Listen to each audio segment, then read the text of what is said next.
अब देखी जब समय बाउर होला नु तो केहू से रास्तो पूछे तो लोग रास्ता सही ना बतावेला।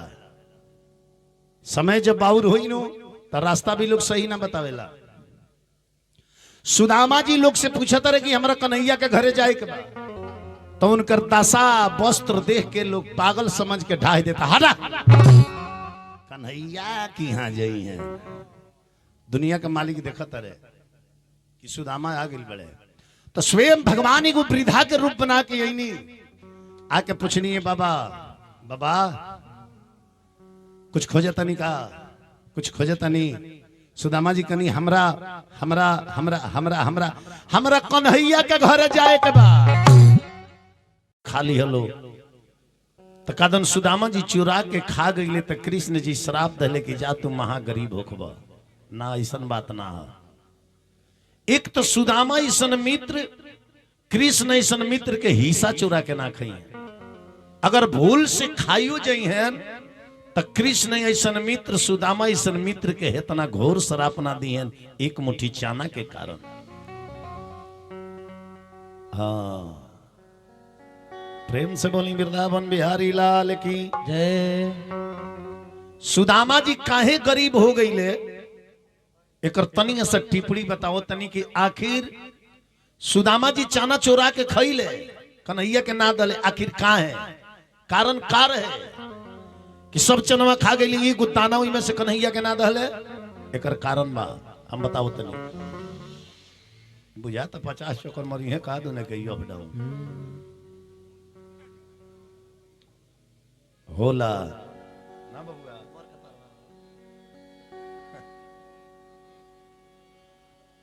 प्रेम से बोली वृंदावन बिहारी लाल की एगो एगो ब्राह्मणी न रहली बुढ़िया माता,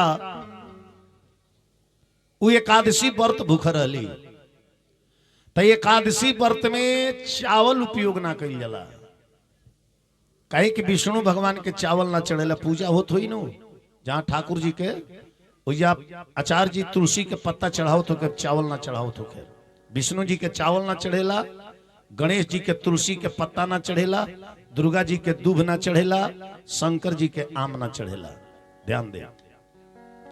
तो बुढ़िया माई एकादशी भूखा रहली, गरीब रहली, काल व्रत के पारण करे के बाद एकादशी व्रत के पारण नक्षत्र मुहूर्त के अंदर अगर कर ले तो व्रत राउर सफल बा। नइखे घर में कुछ पारण करे के तो एगो तुलसी के पत्ता मुंह में डाल के पानी पी ली, राउर व्रत पूर्ण हो गई। समय से बाहर ना। तो बुढ़िया माई गृहस्थ लोग के खेत में से थोड़े चाना चुन के लिए ली, चाना इतना ले 3 मुट्ठी, और वो चनवा के भून के गेठरी में बांध के ले जाते ले रखे के जे यही चाना से हम बिहने एकादशी के पारण कर। तली एगो चोर कई गो साधु लोग के कुटिया घूम रहे, ओकरा कुछ ना मिलल, वही रास्तवा पड़े जात रहलस, जब बुढ़िया माई के हाथ में वो गेठरी देखलस तो एकरा बुझाइल कोनो संपत्ति है। बस बुढ़िया माई के हाथवा में से उ चनवा छीन के लेके चोरवा भागे लागल तो बुढ़िया माई पीछा कैली, दे दे दे दे, लेकिन चोरवा ना दहलस। तब बुढ़िया माई जीवन में जितना एकादशी कैले रहली होने लेता, ओकर पूरा शक्ति लगा के वो चनवा के श्राप दली, कली की ले जो हम एकादशी के पारण खातिर धैले रहनी हा, ये चाना में से एक दाना भी जे खाई उ 1 दिन खाई आ 8 दिन ओकरा भोजन खातिर रोए के पड़ी। ये दुनिया में उ महागरीब हुई। श्राप जब चोरवा सुनलस नु तो चनवा रस्तवे में फेंक दहलस कि श्रापित चाना ले जाके का कर।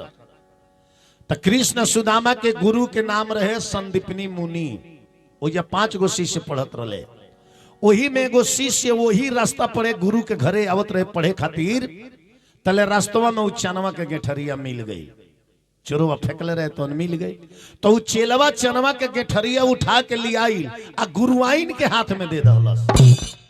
गुरुआइन खोल के देखली इ तो चाना है भूनल। आ तले वही बेरा कृष्ण सुदामा लकड़ी तुरे जाए के तैयार रहे लो, सुदामा जी ताकत नहीं के गुरुआइन कुछ दे देती तो दोपहरिया का जलपान हो जाई। अब गुरुआइन ने ना सोचली ना समझली, उहे चनवा उठा के सुदामा जी के हाथों में दे दली, कली की ले जा सुदामा, आधा तू आधा कृष्ण आधा आधा बांट के दुनु जना दोपहरिया में खा लिया। सुदामा जी त्रिकालदर्शी रहले। ब्रह्मवैवर्त पुराण में सुदामा जी के बाप के नाम लिखल बा आत्मदेव और महतारी के नाम लिखल बा सुमति। जहां सुमति तहां संपत्ति नाना, जहां कुमति तहां विपत्ति निधाना। विचार करिए। अब सुदामा जी त्रिकालदर्शी रहले। जब हाथ में चाना पड़ल तो अपना दृष्टि से देख लहले कि अरे ये तो श्रापित चाना बा, ये पर श्राप बा कि एक दाना जे खाई वो महा गरीब होई। आ गुरुआइन कह दिल कि आधा कन्हैया के दे दिया, आधा तू खा जाइया। अगर ये चाना लौटावता नहीं तो जब गुरुआइन के अपमान होता।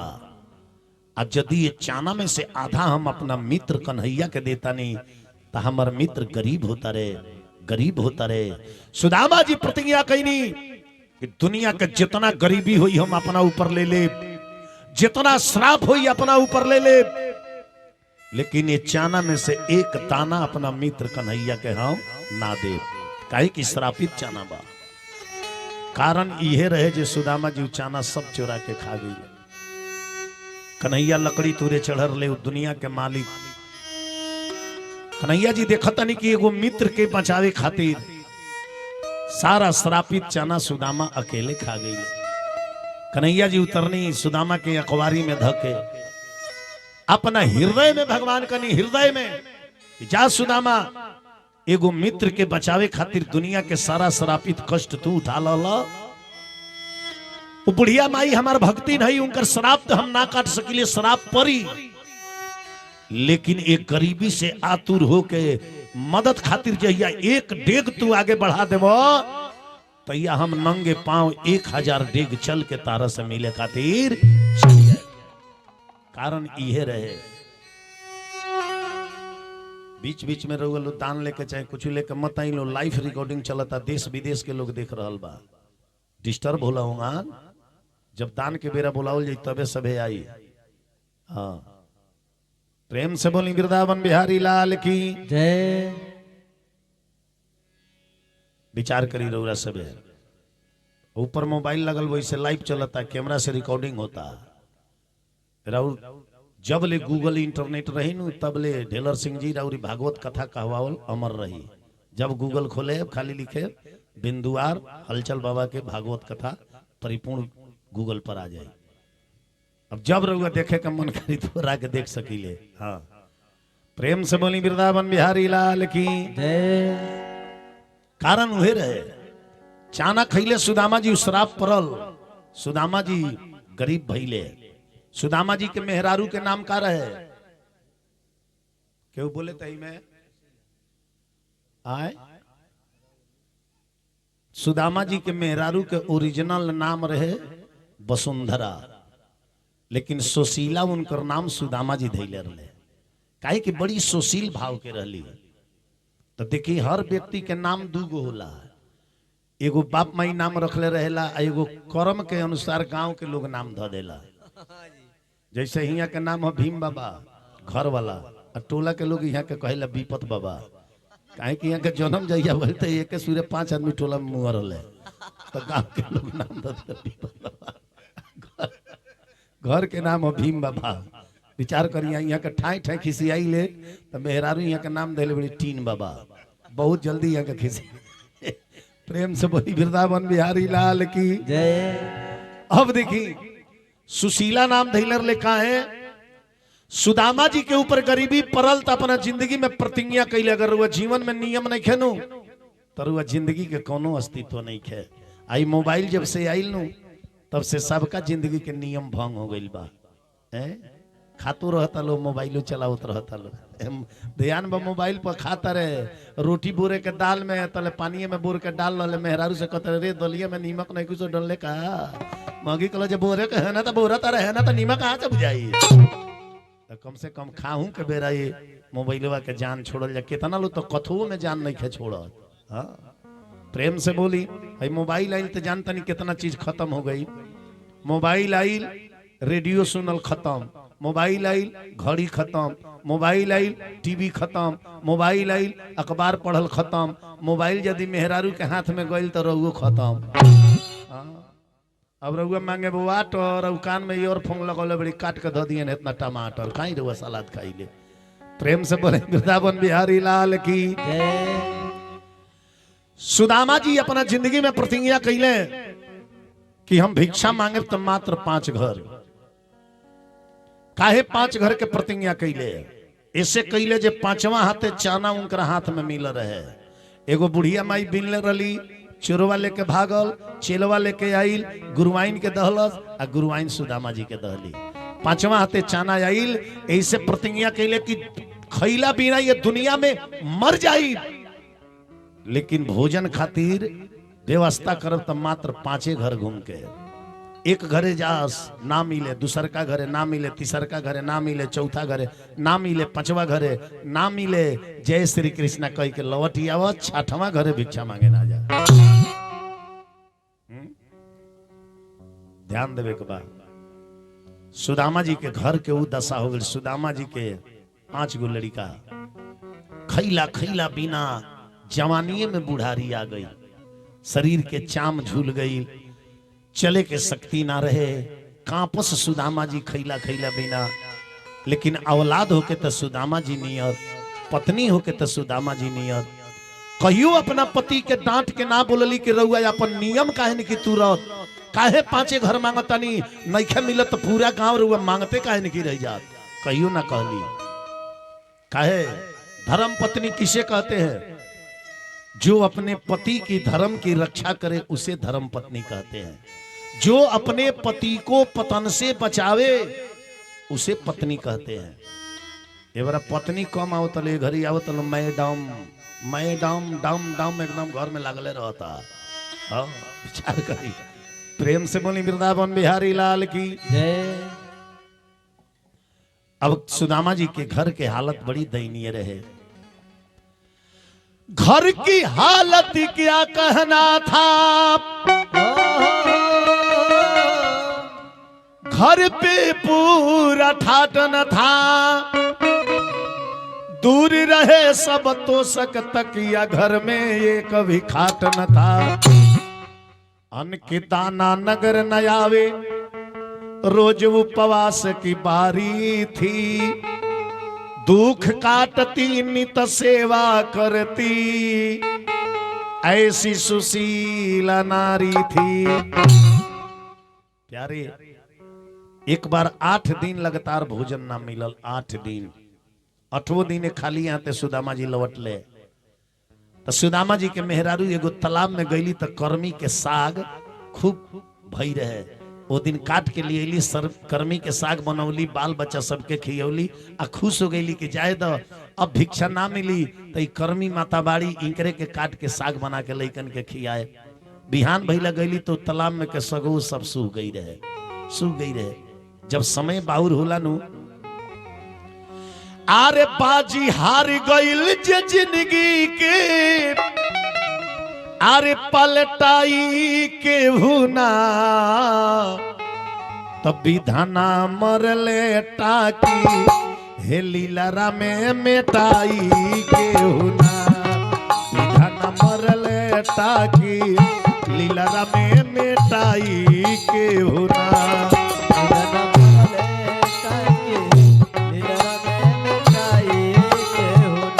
ध्यान से सुनी। कथा भजन सुन लिहल अलग बात है, आ सुन के ओकरा के समझ लिहल अलग बात है। बाजी हार गईल जिंदगी के, अरे पलटाई के हुना। तब विधाना मरले टाकी, हे लीला में मेटाई के हुना। विधाना मरले टाकी, लीला में मेटाई के हुना।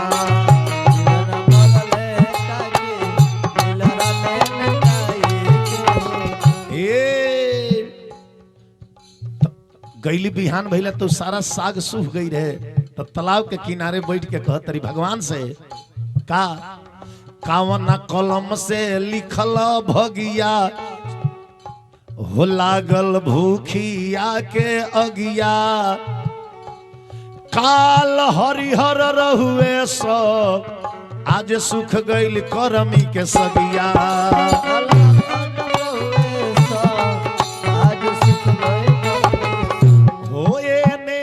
लागल बा भूख के अगिया एने सूखल करमी के सगिया ए हो जहिया जइब तहिया अगवा पछवा जाई केहू ना विधना मरले टाकी लीलरा में मेटाई केहू ना विधना मरले टाकी लीलरा में मेटाई केहू ना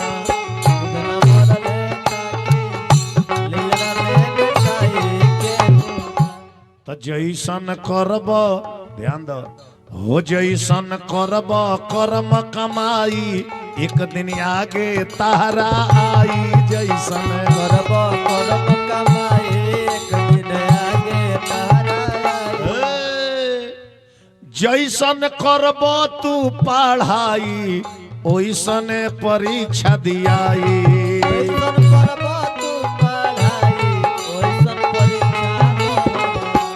जैसन करब तू पढ़ाई ओइसने नंबर भेटाई। ए बबुआ ध्यान दो जहिया हार जइब ए जिंदगी से जहिया हार जइब ए जिंदगी से जीताई केहू ना विधान मरले लीलरा में मेटाई केहू ना विधाना मरले होता की लीलरा में मेटाई केहू ना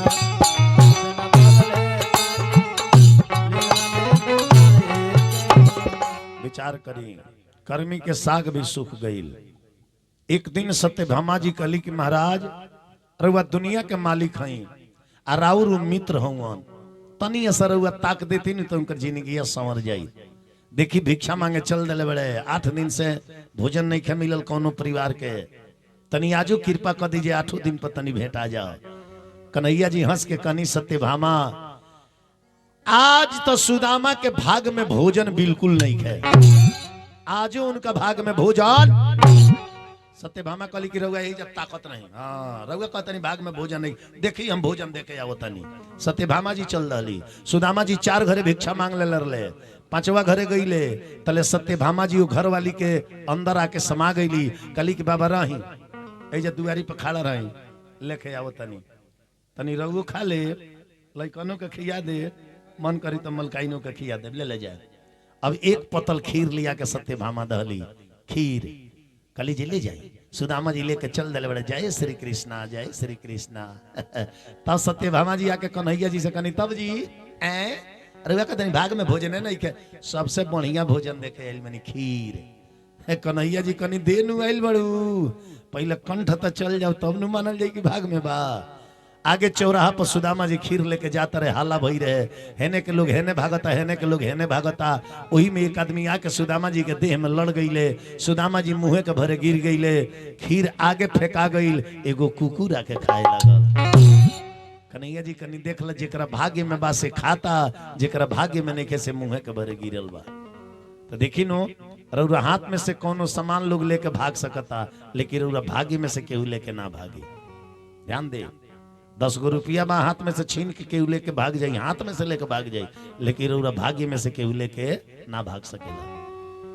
एक दिन राती कन सुतला में कन्हैया सुदामा जी अपना मेहरारू से कहले कि सुशीला तू नहीं खु जाना कन्हैया नु कन्हैया हमर बचपन के मित्र हुआ।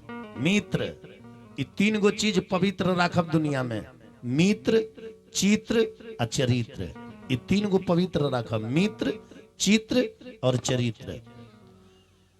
चित्र के अनुसार चरित्र हो और चरित्र के अनुसार यदि मित्र हो तो आप दुनिया के महान व्यक्ति बन सकते हैं। चित्र चरित्र दोनों ठीक बा यदि मित्र गड़बड़ भेटा गईल तो कहियो ना कहियो अपना चंगुल में फंसा के कुखाता लेके चल जाई रहुआ के। ध्यान दे सबेर भइला सुशीला कली जे सुनी वो दुनिया के मालिक हुए हम रउआ से कहेब नो कि अपना मित्र के लगे रउआ मिले जाए कुछ मांगे मत जाए मिले के बहाने जाए। अगर सच्चा मित्र हुई है नो तो आवे के बेरा विदाई के रूप में रउआ के जरूर कुछ ना कुछ दी है। हाँ लोग भोजन क क के ये कह के नींद सुत सुत के लोग चलता कथा सुने। हे भगवान एके बेर औरतिया के बेरा नु आवे के चाहत रहला। हाँ अब बढ़ जाइलो जब बढ़ जाइलो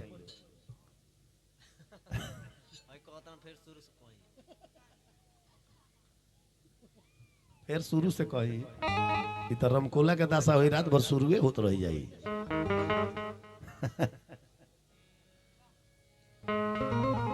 खाली सुशीला की अपना मित्र सिरौरा मिले जाई दुनिया के मालिक हवन। आवे के बेर अगर तनियों से कुछ विदाई में दे दिहन नो तो हमनी के गरीबी हट जाई जाई। सुदामा जी कहले कि हम ना जाए हम ना जाई। सुशीला कहली काहे? सुदामा जी कहले कि हम ना जाई हम बचपन के मित्र हई। आई बरा शरीर हमार वृद्धा हो गई बा शरीर के चाम झुलता फटही धोती फटही कुर्ता माथ पर पगड़ी ना पाँव में पन्ही ना हम जाई कहीं हमरा के कन्हैया ना चिन्हले हमार गैल को बेकार होई हमार बेइज्जतियो होई। सुशीला के लिए सुनी नु सच्चा मित्र होई नु सच्चा मित्र तब परछाई देख ली तो अपना मित्र के पहचान जाई कि हमारा मित्र के परछाई है। ध्यान देना चाहिए संगे रहला से कुछ ना होला दिल में रहे के चाहिए दिल में। अब इतना आदमी कथा सुनत रहे नु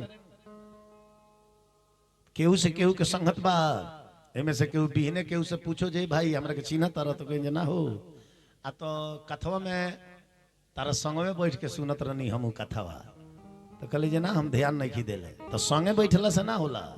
जब तक ले इंसान के शब्द आचरण दिल में ना बैठी तले पहचान ना बनेला। आ संगे रहला से केहू से पहचान ना बनावे के चाहिए। संगे रहला से केहू को पहचान ना बनावे के चाहिए। जब तक ले ओकर आचरण विचार दिल में ना बैठे तले ओकरा से दोस्ती के हाथ ना बढ़ावे के चाहिए। ए बार तो चलत रास्ता में लोग दोस्ती के हाथ बढ़ा देता है आ जब धोखा मिलता तो कपारे हाथ धके लोग रोवता। एगो माटी के बर्तन कीने जातनी तो 4 हाली ठोक के चेक करतनी जे कहीं चनकल नहीं खेनो आई दिल इतना कीमती बा एकरा के केहू के देवे के पहले रहुआ एको बेर टराइए नहीं कि मारत एकरा के दी कि ना दी आ दिल देइए तनी तो साफा ऑपरेशन क के ध दी एकदम तब कपारे हाथ धके रोवे के पड़ी।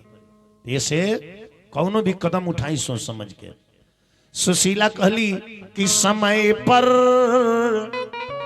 अरे काम में ना आवे बुलाऊ मीत कैसन समय पर काम नया बुलाओ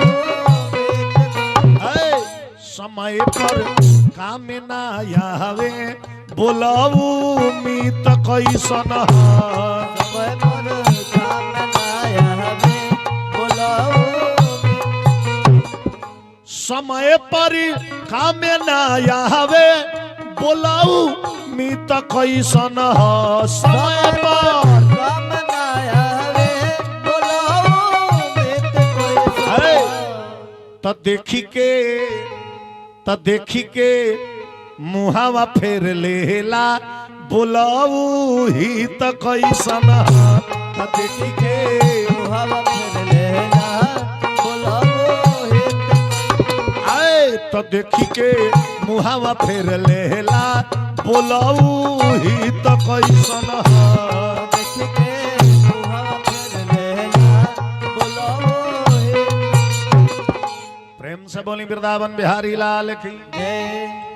सबेर भैला सुशीला देखी कावना भाव में अपना पति सुदामा जी से घर के सारा गरीबी भी कह दली आ सुदामा जी के टेंशन भी ना भई। समझदार औरत पति के कोनो समाज के कोनो सामान के फरमाइशी देवे से पहले वो पहले पूछी जब बगलिया में पैसा बा पति देव कहें जे का हो आ तो कितना ले बा आ तो 100-200 बा अच्छा ठीक बजाई यही बार छोड़ दी यही बार के बाद बिहने हम कहे आ यदि कह दिले 1500 बा तो धीरे से लिस्ट लिख के धरा दिन कहीं सामान ले ले आ तो पति देव के बगली में पैसा हो लेने का वही बड़ा लिस्ट धरा दनी उनका जाकर उधार ही लेवे के पड़ी मुड़ी पर कर्जा हुई कि ना हुई। इतना खर्च मत करो कि कर्ज हो जाए इतना मत खाओ कि पेट में मर्ज हो जाए सभा में इतना मत बोल दो कि तेरे बोलने से कोई हर्ज हो जाए किसी को दिल से इतना मत मान दो कि जिंदगी भर मानना तेरा फर्ज हो जाए। ये चाणक्य नीति में बतावल बा विचार करी तो देखी किंग हाथ जोड़ के कहतरी कली की स्वामीनाथ बाप माई के जिंदगी में अगर बेटा बेटी खैला भी ना मर जाओ तो माई बाप के जियला के धिरकार हो, ओकरा के समाज सही ना कहेला। बाप के शरीर में एक कतरा तक खून रहेला तब तक बाप ना चाहेला कि हमार औलाद खाली पेट सूते बिना खैले। रोवतारी कहतारी की सोनी सोनी सैया आरे राउर परतानी पैया से अरे अब नहीं दुखावा सहाता हे बलमुआ अब नाही दुखवा सहता हे बलमुआ। सुनी सुनी सैया राउर हम परतानी पैया से अब नाही दुखावा सहाता ए बलमुआ अब नाही दुखवा सहता हे बलमुआ। हई देखे एगो साड़ी में दू भाग क के हम पहनताली।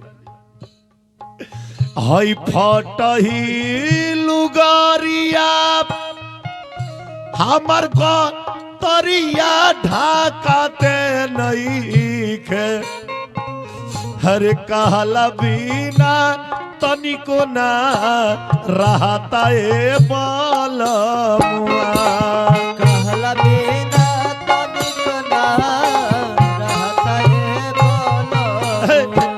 हर कहला बिना तनिको ना रहता ए बलमुआ कहला बिना तनिक ना रहता हे बलमुआ। आनवा भइल दावा अरे घर में ना एको पावा हई बबुआ मांगले सन जल खावा ए बलमुआ बबुआ मांगेले सजल खावा हे बलमुआ। हई बबुआ मांगले सन जल खावा ए बलमुआ बबुआ मांगेले सजल खावा हे बलमुआ। आई घर के बर्तन के दशा देखे भाई आई देखी तई घर के बर्तन फूटल बाट तसली तावा अरे दुलम बा मकई के लावा हरे बोल कबले पी के रही हवा ए बलमुआ बोल कबले पी के रही खावा हे बलमुआ। हरे बोल कबले पी के रही हवा ए बलमुआ बोल कबले पी के रही खावा हे बलमुआ। घर में न 60 सौआ अरे अब कुछ करी रउआ हई पेटावा भइल भूखिया से आवा ए बलमुआ पेटवा भइल भूखिया से खावा हे बलमुआ। हई पेटावा भइल भूखिया से आवा ए बलमुआ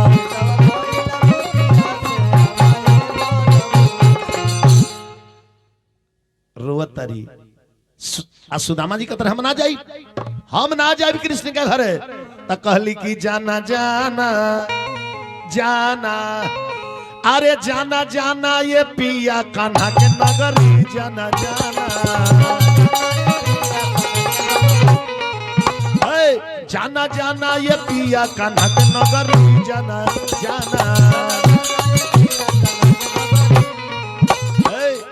अरे जदि बलमुआ तू हवा न जइब आहे पांचों लड़िकवन के जियत नहीं पैब त खाना खाना खाना खाना खाना अरे खाना पीना लौके सब कर ठटरी जाना जाना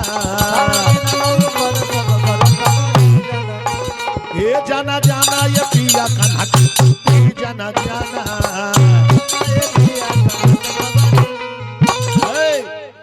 अरे मर जाई है लइका त का मुंह देखइब आ बिहने से बेटा कही के करा के बोलइब मर जाई है लइका त का मुंह देखइब अरे बिहने से बेटा कही के करा के बोलइब त ताना ताना ताना अरे ताना मरी है न लहरी बजा के थपरी जाना जाना ये जाना जाना ये पिया कान्हा के नगरी जाना जाना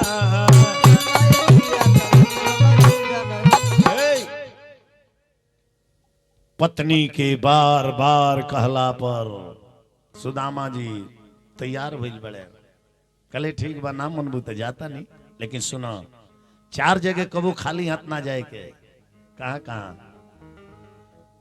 बेटी के घरे मित्र के घरे गुरु के घरे और भगवान के मंदिर में ये 4 जगह कबो खाली हाथ ना जाए के कुछ ना कुछ जरूर ले जाए के चाहिए रौरो अगर घर के गार्जियन बनी नो तमरो वाला से हाथ जोड़ के कहे अगर बाजारे जाता नहीं तो घर के तो बाजार कहीबे कहीं आलू गोभी बैगन टमाटर लेकिन उन्हें से आई तो खाली हाथे मत आई अगर छोट छोट नाती बड़े सन 5 गो चॉकलेटे ले ली रोज लेके आई ना रउआ आवे के पहले वो इंतजार में दुआर पर बैठे रहे सब बाबा अभी लेना अले हम जले रउआ आवे ना तले खनो ना खोई से का है बाबा आवेले रोज मिठाई लिया रउआ प्रति उन्नतियन के प्रेम बढ़ रहे हाँ कुछ ना कुछ जरूर लेके आवे के चाहिए बेटी के घरे में जाई तो खाली हाथ मत जाई कुछ ना कुछ जरूर लेके जाई आ बेटी ऐसा है कि कुछ लेके जाए तो के बड़ा जुगा के धरेली बड़ा सराह के खाली हाँ अगर ननद की यहाँ से आ जा बायन नु तो 2 दिन में खत्म हो जाई आ नैहर से यदि बायन आवेला नहीं तो 15 दिन ले जतन करके धई रहेला ये कह को फोर के खाई जाला हन्नु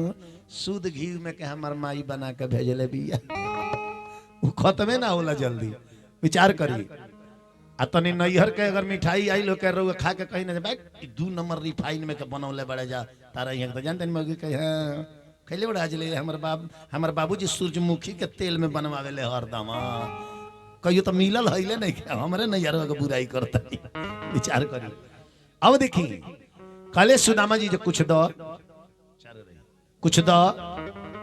दो जे हम लेके जाई मित्र के घरे खाली हाथ ना जाए के वो जाए कहीं कन्हैया छीन गई ले आ कहले जे सुदामा भैया भाभी हमरा के का खाए के देले बड़ी तो का दिखाए एगो तो फटाही धोती फटाही कुर्ता माथ पर पगड़ी ना पाँव में पनही ना इ तो एगो बेइज्जती अलगे होई आ कुछ मांग दहले ना देव तो एक्स्ट्रा बेइज्जती एगो ओवर टाइम में हो जाए ऐसे कुछ दो कली जे का दी का बा अच्छा रही है पड़ोसिन के घर से मांग के लिया तनी आ ओने से जवन कुछ रहुआ मांग के लिया नु ए पड़ोसिन के दे के पैसा सधा दी ई तो जल्दी देली ना केहू के पैसा उधार लेके जाता नहीं टराई मारतानी हैं पड़ोसिन की यहाँ गईली तो देखी पड़ोसी के कबो खुश करके रखे के चाहिए पड़ोसी से मारा मारी हो तो खूब करी ईटा ढेला जितना चलावे के मन करे चला ली अभी ना कि बहन ही जाके केहू टराई मारो शुरू कर दे लेकिन पड़ोसी से बोल चाल बंद मत करी बोल चाल बंद कर दे झगड़ा सूले होकर के रास्ता बंद हो जाए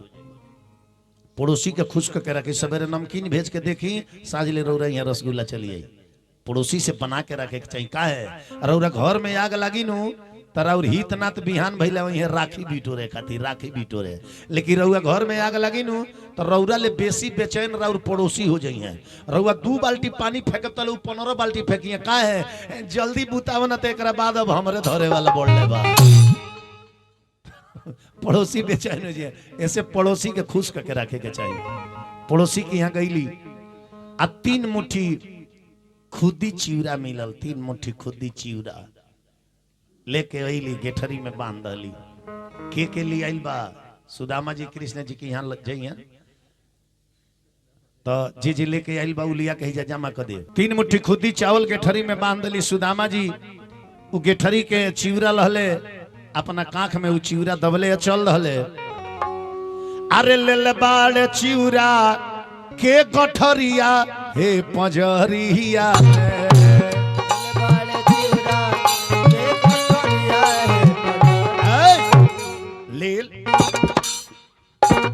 ले बाड़े चिउरा के गठरिया हे पंजरिया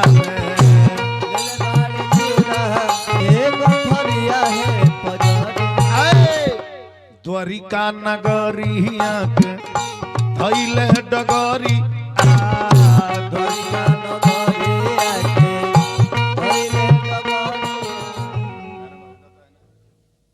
आई अब तनी हमरा ताल पर आई रहुआ। हाँ अरे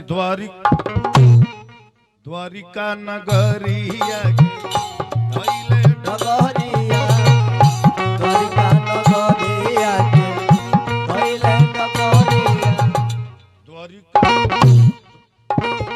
द्वारिका नगरिया के धैले डगरिया द्वारिका नगरिया के धैले डगरिया कहीं ना बितवले दोपहरिया ओ डगरी कहीं ना बितवले दोपहरिया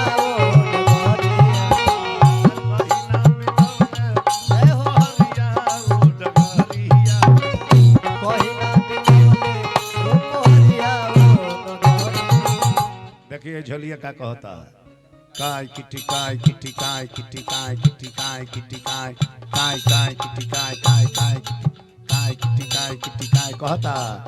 अब ये झलिया देखी का कही कहू कहू सीताराम कहू कहू सीताराम कहू कहू सीताराम कहू कहू सीताराम सीताराम सीताराम सीताराम सीताराम सीता कहू कहू सीताराम कहू कहू सीता कहू कहू सीताराम कहू कहू सीता कहू कहू सीताराम सीताराम सीताराम सीताराम सीताराम सीताराम कही ना बितवले दोपहरिया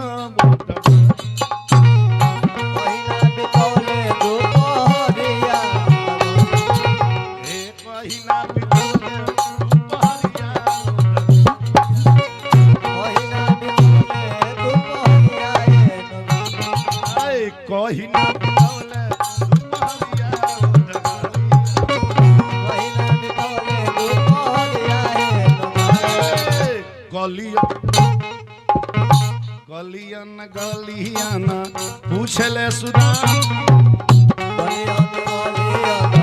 पूछले सुधा गली गलियन गलियन पूछले सुदामा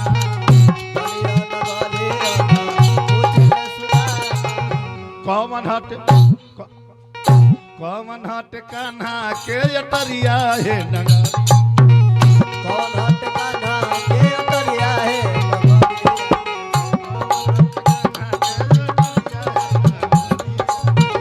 कौन हट कान्हा के अटरिया है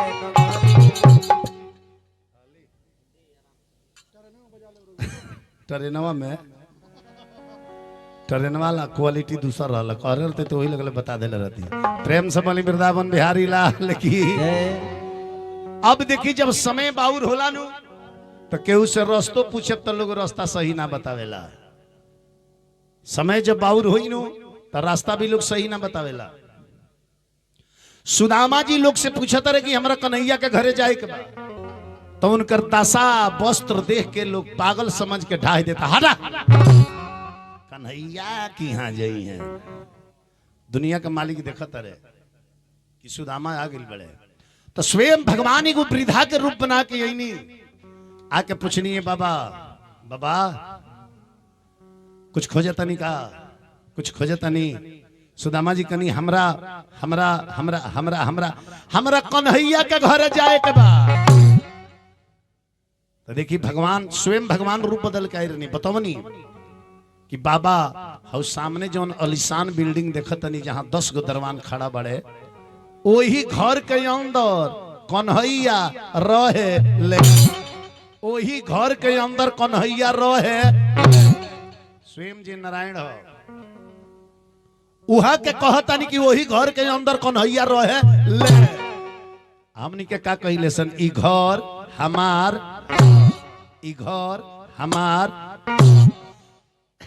तार केंगा हो तारा बाबूजी के भैया न कल तो तार केंगा हो जाई है ना घर तेरा ना घर मेरा चिड़िया रैन बसेरा केहू का स्पेशलिस्ट घर ना हो कि जिंदगी एक किराए का घर है एक ना एक दिन बदलना पड़ेगा एक किराए का घर है एक न एक दिन बदलना पड़ेगा हो जिंदगी एक किराए का घर है एक न एक दिन बदलना पड़ेगा जिंदगी एक किराए का घर है एक न एक दिन बदलना जिंदगी एक किराए का घर है एक न एक दिन बदलना पड़ेगा जिंदगी एक किराए का घर है एक न एक दिन बदलना पड़ेगा मौत या करके मौत या करके आवाज देगी घर से बाहर निकलना पड़ेगा दया करके आवाज देके घर से बाहर निकलना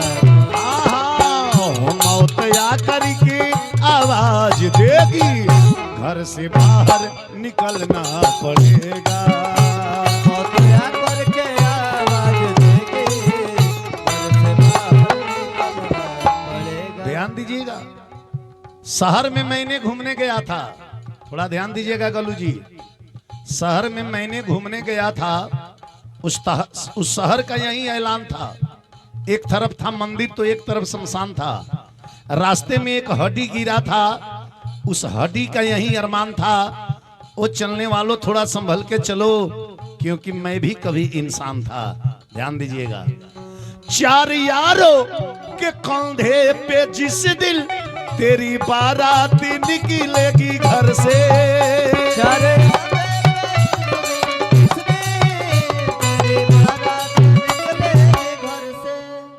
चार चार चार यारों के कंधे पे जिस दिल तेरी बारात निकलेगी घर से पहनकर जोड़ा रे यूं ही कफन का पहनकर जोड़ा रे यूं ही कफन का अपनी दामन भी गोना पड़ेगा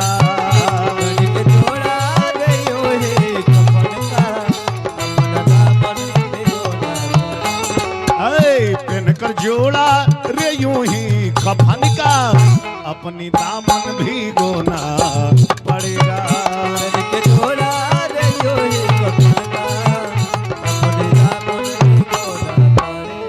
प्रेम से बोली वृंदावन बिहारी लाल की जय। कन्हैया बता के चल गई नहीं अब सुदामा जी लंगड़त लंगड़त धीरे धीरे वो गेट पर गई बड़े कौना गेट पर जहां कृष्ण जी रहत नहीं वो महल के गेट पर जब वो मेन गेट पर है सुदामा जी घुसी के चाहनी तले दरबान लो रोक दिया खबरदार ए बाबा एने कहा सनसनाइल घूमल जाता नहीं ये मेन गेट के अंदर कहा सनसनाइल ढुकल जाता नहीं ए में भिखारी लोग के गइल माना बा जौन चीज रौरा चाही यही जा मांगी यही जैसे हमनी के दे देव सन भिखारी लोग के अंदर गइल माना बा सुदामा जी मुड़ी गाड़ रहे कहले कि ओ बेकारे में मेहरारू के बात मननी है अभी प्रथमे गेट पर ही दासा बा अब भीतरी गइले के बाद कौन दासा होई अब भगवान जाना सुदामा जी कहनी कि काहे हमरा के डांटा तारलो हम कन्हैया से मिले आइल बनी दरवानवा कहलो से मिले आइल बनी बुझाता कि शरीर के संगे संगे बाबा के बुद्धियो फेल हो गइल बा अरे जवना कन्हैया के दर्शन खातिर लोग 10-10 हजार बरिस तपस्या करेला आई पंडित जी सीधे कन्हैया जी से मिल ही चल दिले बड़े ए बाबा मती गति ठीक बा जे मतियो फेल बा तब सुदामा जी कहनी काहे हमरा के डांट तारलो हम कन्हैया के बचपन के मित्र हई जब सुदामा जी कहनी कि हम कन्हैया के बचपन के मित्र हई का हो मैंने तोहरो चैन नहीं खाई एको मिनट दहिया में मैंने गदवा जो फार ना देबो तो चैन ना मिली ना ओकरा के एके बेर ओढ़ के बढ़ जा अब हेंगा ओढ़ले बड़ा बुझाता जे गौन हरी मेहरारू लेखनिया गोड़वा हाथवा खाली ढाकल मुहवा लौके दो हाँ वही ढाक लो प्रेम से बोली वृंदावन बिहारी लाल की विचार करी जब सुदामा जी कले की कन्हैया के हम बचपन के मित्र हई तो दरबानवा और हंसे लगल बुझाता सचमुच में बाबा पगला गइल बड़े होई बाबा कहतर जे हम कन्हैया के मित्र हई कहवा कन्हैया आ कहवा ई फटही धोती कुर्ता पहनले झूलल चाम लहले हई हई पंडित जी आ कृष्ण के कहीं मित्रता हो सकेला सुदामा जी रोवे लगले कले की तार लोग के नहीं खे विश्वास नो हमार नाम मन धरियलो ना खाली कन्हैया से इतने बात कही हलो कि कही आइल बा कन्हैया तोहार पुरन का मीतावा कही आइल बा कन्हैया तोहार पुरन का मीतावा कही आइल बा कन्हैया तोहार पुरन का मीतावा खाली इतने कहियलो कि ये कन्हैया तहार पुरान का मित्र आइल बड़े वो एकदम समझे ना हमार नाम मन धरियलो आ हम कुछ मांगे नहीं के आइल ना ना ना ना हमरा कुछ ना चाही ई है इच्छा मन माही हमरा कुछ ना चाहे ई है इच्छा मन माही हमरा कुछ ना चाही ई है इच्छा मन माही तब उनका दर्शन के भूखाइल बा हो उनका दर्शन के भूखाइल बा पुरनका मीतवा हो उनका दर्शन के भूखाइल बा पुरनका मीतवा रे उनका दर्शन कही हो आइल बा कन्हैया तोहार पुरनका मीतवा हो कही हो आइल बा कन्हैया तोहार पुरनका मीतवा रे कही हो आइल बा कन्हैया हमके भेजले बाड़ी स्त्री ऊ हौवे दुनिया के मिस्त्री हमके भेजले बाड़ी स्त्री हम दुनिया के मिस्त्री तब उनका फिक्री दुबराइल बा हो उनका फिक्री दुबराइल बा पुरनका मीतवा उनका फिक्री दुबराइल बा पुरनका मीतवा रे उनका फिक्री दुबराइल बार बार सुदामा जी कहतनी कि जाके कह दियलो कि तहार पुरनका मित आइल बा। तो देखी सुदामा जी दूत लो से केंगा कहत रहे जब सुदामा जी कृष्ण के दरबार में पहुंचे हैं द्वारपाल रोक रहे हैं तो सुदामा जी कह रहे हैं कि ए द्वारपालो देखो देखो ये गरीबी कहा अब वो दूगो दूतवा में से एगो दूतवा कहलस कि ये बाबा से हुजत कैला के का जरूरी बा चल के कन्हैया जी से कहा जाओ जे एक जना पंडित जी आइल बड़े तो दोनों दूतवा दौड़ल गईले जा आ कन्हैया जी से कहले जा प्रभु भगवान कनी का हो दोनों दूतवा कहले जा प्रभु एगो वृद्धा पुरनिया पंडित जी आइल बड़े मेन गेटवा पर फटही धोती बा फटही कुर्ता बा शरीर में के चाम झूलता माथ पर पगड़ी नहीं के पांव में पनही नहीं के बाबा के चेहरा से बुझाता कि बाबा 1 महीना से भोजन नहीं खन कइले